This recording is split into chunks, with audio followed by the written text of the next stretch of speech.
জনা বিচাৰিছো উত্তৰ প্ৰদেশত দুৰ্ঘটনাগ্ৰস্ত চণ্ডীগড় ডিব্ৰুগড় এক্সপ্ৰেছৰ সবিশেষ খবৰ শিহৰণকাৰী এক দুৰ্ঘটনা আৰু এই দুৰ্ঘটনাত এই পৰ্যন্ত 4 গৰাকীকৈ যাত্ৰীৰ মৃত্যুমুখত পৰিছে ৰেল দুৰ্ঘটনাত গুৰুতৰভাৱে আহত 20 জনৰো অধিক যাত্ৰী উত্তৰ প্ৰদেশৰ গোণ্ডা ৰেল ষ্টেচনত এই হুকাবহ দুৰ্ঘটনা সংঘটিত হৈছে ট্ৰেকৰ পৰা লাইনচ্যুত হৈছে যাত্ৰীবাহী ৰেলখনৰ 15টাকৈ ডবা ৰেলখনৰ এচিৰ কোচ অধিক ক্ষতিগ্ৰস্ত হোৱাৰ বাতৰি পোৱা গৈছে দুৰ্ঘটনাত দুজনৰ সিঙি গৈছে ভৰি ঘটনাৰ বুজ লৈছে উত্তৰ প্ৰদেশৰ মুখ্যমন্ত্ৰী যোগী আদিত্যনাথে উদ্ধাৰৰ বাবে ৰাওনা হৈছে এখন বিশেষ ৰেল লগতে ঘটনাস্থলীত উপস্থিত হৈছে ৰেল বিভাগৰ উদ্ধাৰকাৰী দল ৰেল বিভাগে বিশেষ হেল্পলাইন নম্বৰো তেওঁলোকে মুকলি কৰি দিছে যি দুৰ্ঘটনা সংঘটিত হৈছে সেই দুৰ্ঘটনাৰ পাছতে সকলোৱে তৎপৰতা অৱলম্বন কৰিছে ঘণ্টা ঘণ্টা বাকি ৰেলসমূহ তাত আবদ্ধ হৈ পৰিছিল কাৰণ সেই ৰেলখন যিখন ৰেল ডিব্ৰুগড় অভিমুখে আহি আছিল 5:30 বজাৰ ভিতৰত ডিব্ৰুগড় ষ্টেচন পোৱাৰ কথা আছিল আৰু তেনে মুহূৰ্ততে এই হুকাবহ ঘটনাটো সংঘটিত হৈছে আৰু এই ঘটনাৰ পাছতে ৰেল বিভাগৰ উদ্ধাৰকাৰী দল তাত গৈ উপস্থিত হৈছে আৰু উদ্ধাৰ অভিযান অব্যাহত ৰাখিছে বুলি জানিব পৰা গৈছে 20 গৰাকীকৈ যাত্ৰী আঘাতপ্ৰাপ্ত হৈছে আৰু সমান্তৰালকৈ 4 জন লোক মৃত্যুমুখত পৰিছে বুলি জানিব পৰা গৈছে ইতিমধ্যে এই শেহতীয়া খবৰ দুজন ব্যক্তি মৃত্যুমুখত পৰিছে ৰেল বিভাগে ইতিমধ্যে বিশেষ হেল্পলাইন নম্বৰো মুকলি কৰি দিছে দুৰ্ঘটনাৰ বাবে গুৱাহাটীৰ হেল্পলাইন নম্বৰটো হৈছে 0361 273 162 ডিব্ৰুগড়ৰ হেল্পলাইন নম্বৰ হৈছে 9957555960 মৰিয়নিৰ হেল্পলাইন নম্বৰ হৈছে 6001882410 তিনিচুকীয়াৰ হেল্পলাইন নম্বৰ হৈছে 9957555979 এই ভয়াবহ ৰেল দুৰ্ঘটনাৰ পাছত ইতিমধ্যে আমি জনাইছো যে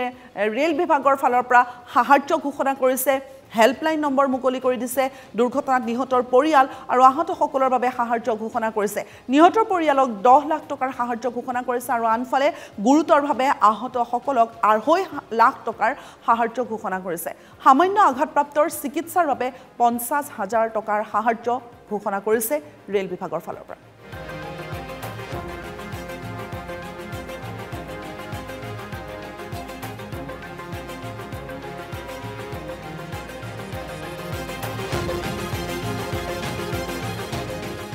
ডিব্ৰুগড় এক্সপ্ৰেছ গন্ডা ষ্টেচনৰ ওচৰত ডিৰেল হৈছে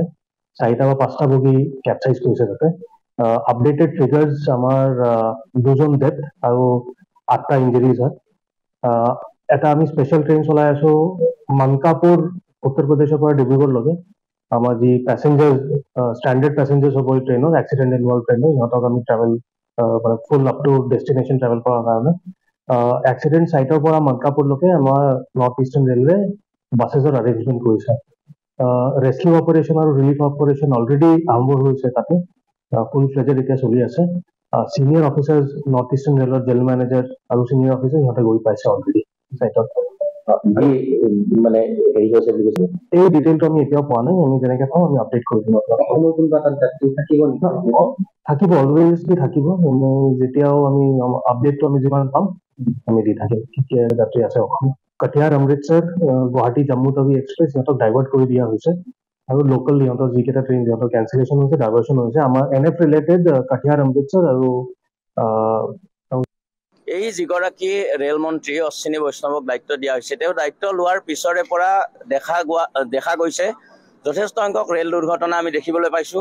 ইয়াৰ আগৰ বালাসোৰ যিটো ৰেল দুৰ্ঘটনা তাত 300 মান যাত্ৰী প্ৰায় নিহত হৈছিল গতিকে আজিও এটা দুৰ্ঘটনা আমি আজি অমৰনাথ এক্সপ্ৰেছত আছো আৰু এই ৰেলখন ইতিমধ্যে ৰখাই থোৱা হৈছে আপোনালোকে দেখিবলৈ পাইছে আৰু যিখন ৰেল দুৰ্ঘটনা হৈছে এইখন অসমলৈ যোৱা ৰেল এই অসমলৈ যোৱা ৰেলখনত নিশ্চয়কৈ অসমীয়া মানুহ আছে আমি অত্যন্ত দুখত আছো মৰ্মাহত হৈ আছো কোন মৰিল কোন আহত হ'ল এই কথা আমি এতিয়ালৈ জানিব পৰা নাই আমি ইয়াৰ পৰা 5 কিলোমিটাৰ আঁতৰত আমি ইয়াত এই মানকাপুৰ ষ্টেচনত আমি আছো আমি যথেষ্ট শোকত আছো কিমান মানুহ যিহেতু অসম অভিমুখী ৰেল এই ৰেলখনত কিমান অসমীয়া মানুহ ঢুকাল বা কিমান আহত হ'ল ইয়াক লৈ আমি যথেষ্ট চিন্তিত আৰু আমাৰ গন্তব্যস্থানো ইতিমধ্যে আমাৰ সলনি কৰা হৈছে আমাক এতিয়া অযোধ্যাৰ পৰা লক্ষ্ণৌলৈ লৈ যাব ইয়াৰ পৰা আমাৰ ষ্টেচনটো ডাইভাৰ্ট হ'ব আমি অত্যন্ত দুখত আছো আৰু ভয়াৱহ এই ৰেল দুৰ্ঘটনাৰ পাছত ঘটনাস্থলীত উপস্থিত হৈছিল NKTVৰ সাংবাদিক দুৰ্ঘটনাৰ সময়ত কি পৰিৱেশৰ সৃষ্টি হৈছিল ৰেলখনত NKTVৰ সাংবাদিক বঞ্জিত কলিতাৰ সন্মুখত যাত্ৰীৰ শিহৰণকাৰী বৰ্ণনা এই সন্দৰ্ভত চাওঁহক আমাৰ সাংবাদিক বঞ্জিত কলিতাৰ এক বিশেষ প্ৰতিবেদন উত্তৰ প্ৰদেশৰ ভয়াৱহ ৰেল দুৰ্ঘটনা ইতিমধ্যে দেশজুৰি চাঞ্চল্যৰ সৃষ্টি কৰিছে আৰু তাৰ মাজতে এই মুহূৰ্তত এই ৰেলখনত যাত্ৰা কৰা দুগৰাকী যাত্ৰী আছে আমাৰ সৈতে আমি কথা পতাৰ চেষ্টা কৰিম যি ভয়ংকৰ দুৰ্ঘটনাটো সংঘটিত হ'ল তাৰ পিছত বিপৰীত হৈ আছে এই মুহূৰ্তত তেওঁলোক আমি দেখুৱাইছো প্ৰথমে তেওঁলোক আহিছিলে সোণাৰীলৈ সোণাৰীত তেওঁলোকৰ ঘৰ আৰু আপোনালোক আহিছিলে অমৃতসৰৰ পৰা নহয় জানো চণ্ডীগড়ৰ পৰা ৰাতি কিমান সময়ত যাত্ৰা আৰম্ভ হৈছিলে 11:35 আৰু এই দুৰ্ঘটনাটো সংঘটিত হৈছিল কিমান সময়ত কি কব কথাত এটা সাউণ্ড ওলোৱা বুলি শুনিছো আমি চিঞৰ এটা তাৰপিছত কি হৈছিল আচলতে সেই সময়ত এই মই দবাখিনি পুৰা চাউণ্ড হোৱাৰ পিছত কিছুমান দবা বাগৰি গ'ল পৰি গ'লে ট্ৰেইনখনৰ ইঞ্জিনটো ৰখি থাকিলে আমিতো মানে ক'বই নোৱাৰা হৈ গ'লো নাৰ্ভাছ চব চিঞৰ বাখৰ হুলস্থুল তাৰপিছত আমি লাহেকৈ ওলাই আমাৰ ডিবাটো যেন তেন আমি লাইনৰ পৰা নামি গ'ল কিন্তু বাচিলোঁ তাৰপৰা আমি ওলাই আহিছোঁ তাৰ ট্ৰেইনত আগে পিছত যাত্ৰা কৰে আপোনালোকে এনেধৰণৰ অভিজ্ঞতাটো আগতে হোৱা নাই কেতিয়াও নাই কি ক'ব আজিৰ এই যিটো অনুভৱ ভয় খাবলগীয়া পৰিৱেশ যথেষ্ট হয় যথেষ্ট ভয় খাবলগীয়া পৰিৱেশ কোনো সহায় সুবিধাৰ কোনো একোৱেই নাই 7 কিলোমিটাৰমান খোজকাঢ়ি আহিবলগীয়া হৈছে দুখ পাইছে নেকি আপোনালোকে এনে দুখ পোৱা নাই আমাৰ মানে গোটেই ডিবাটোৰ মানুহখিনি সুৰক্ষিত আছে প্ৰায় 400 মানুহ অসমৰ মানুহ আছিল বুলি আমি জানিবলৈ পাৰিছো 5 জনৰ ইতিমধ্যে মৃত্যু হৈছে 25 জনৰ বেছি লোক আহত হ'বলগীয়া হৈছে কি ক'ব গোটেই ব্যৱস্থাটো চৰকাৰ আহিছে চৰকাৰ গৈছে ৰেল বিভাগৰ কাৰণে যথেষ্ট টকা খৰচ কৰা বুলি তেওঁলোকে কৈছে নতুন নতুন ৰেল দিয়া হৈছে কিন্তু যাত্ৰীৰ সুৰক্ষা কিমান দূৰ নিশ্চিত হৈছে কিমান সুৰক্ষিত নতুন প্ৰজন্মৰ আপুনি এগৰাকী প্ৰতিনিধি কি চিন্তা কৰে কিমান সুৰক্ষিত ৰেল যাত্ৰা আজি ট্ৰেক হৈ আছে কাৰণ শেহতীয়া সময়ত দেখিছো কেইবাটাও দুৰ্ঘটনা হৈছে ৰেলৰ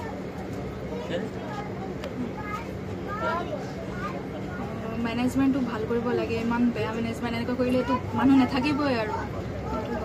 ভয় লাগিছে স্তব্ধ হৈ পৰিছে তেওঁলোক সন্মুখত এটা নিশ্চিত বিপদৰ পৰা কিবাকে তেওঁলোক ওলাই আহিছে আৰু এই মুহূৰ্তত অমৰনাথ এক্সপ্ৰেছত উঠিছে আপোনালোকে ক'লে প্ৰায় 5 পৰা 7 কিলোমিটাৰ খোজকাঢ়ি আহিবলগীয়া হ'ল এতিয়া আকৌ অযোধ্যা অভিমুখে যাত্ৰা কৰিছে যাবলগীয়া আছিলে অসমলৈ আমি এতিয়া অযোধ্যা বিষয়লৈ যাম তাত এতিয়া ৰাতি থাকি আৰু কাইলৈ চিন্তা কৰিম অসমৰ ফালে কেনেকৈ যাব পাৰোঁ কিবা স্পেচিয়েল কিবা ট্ৰেইন দিয়াৰ ব্যৱস্থা নাই এতিয়ালৈকে কোনো গম পোৱা নাই কোনো মেছেজ নাই কোনো হেৰি নাই আৰু ৰেল বিভাগৰ ফালৰ পৰা যাত্ৰীসকলৰ খবৰ লৈছে না যিহেতু ফোন নম্বৰ ইত্যাদি দি আপোনালোকে ৰেজিষ্ট্ৰেশ্যন কৰে বা টিকেটসমূহ কৰা হয় কিবা এতিয়ালৈ যোগাযোগ কোনোবাই কৰিছে নাই আমি যোগাযোগ কৰা নাই খালি আমি থকা অৱস্থালৈকে পুলিচে গৈছিলে তাত আৰু কোনো তেনেকৈ যোৱাই নাই আপোনালোকেতো চাগে সেই যিবিলাক মানুহ তাত আহত হৈছে বা নিহত হৈছে দেখিছে সন্মুখৰ পৰা এজনৰ দেখিছোঁ ঠেংটোৱে যায় এজনৰ ঠেং ওলাই গৈছে এই আঁঠুৰ তলৰ পৰা এডোখৰত নাই কিমানটামান দবা পৰি থকা দেখিছে পানীত পৰি প্ৰায় 5টামান হ'ব নেকি বাগৰি পৰিছে পানীত পৰি আছে দবাবিলাক পানী 2টামান বাগৰি পৰিছে খালত খাল আছিল তেওঁলোকে আহিছে চণ্ডীগড়ৰ পৰা যাত্ৰা কৰিবলৈ আহিছিল গুৱাহাটীৰ হৈ উজনি অসমলৈ সোণাৰীত তেওঁলোকৰ ঘৰ কিন্তু তাৰ মাজতেই এই দুৰ্ঘটনা সেই দুৰ্ঘটনা তেওঁলোক স্তম্ভিত হৈছে পথ তেওঁলোকৰ সলনি হৈছিল যাবলগীয়া আছিলে অসমৰ দিশে পুনৰ উভতি আহিবলগীয়া আছে অযোধ্যাৰ দিশে কেইবাখনো ট্ৰেইনৰ ইতিমধ্যে আমি জনাইছো পথসমূহ সলনি কৰা হৈছে কেইবাখনো ট্ৰেইন বাতিল কৰা হৈছে আৰু তাৰ মাজত এই মুহূৰ্তলৈ এইদৰে দুৰ্ভোগ ভুগিবলগীয়া হৈছে বিভিন্ন প্ৰান্তত ৰেল যাত্ৰীসকলে আৰু